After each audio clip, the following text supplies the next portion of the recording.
Hello! So today we're going to be going over staccato articulation for saxophone. Today I'll be using my tenor saxophone, which is pitched at a B flat. So I'll be using my concert B flat scale, first 5 notes, so C to G. We're going to be focusing on articulating quarter notes and eighth notes today. The trick with articulating a staccato on a saxophone and pretty much any reeded instrument is the focusing on how you're using your tongue. You want to be light and flicking the reed, stopping the airflow as needed to make shorter and longer versions of a staccato. Today I'll be focusing on a very short, true staccato, just barely getting that pitch across.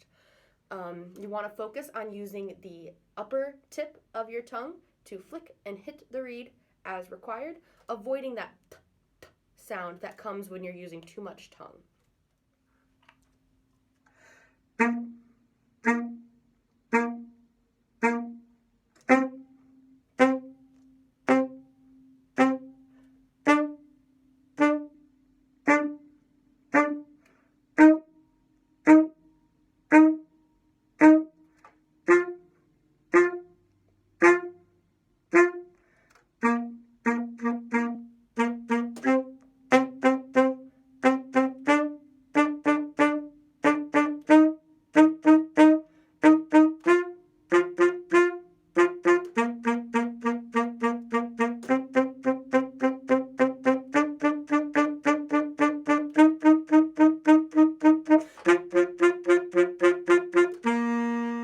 Below you can find a link to this exercise that I just played for you today. It's a great way to work on your staccato rhythms and articulations, and I hope you guys have a wonderful rest of your day, and we'll see you next time.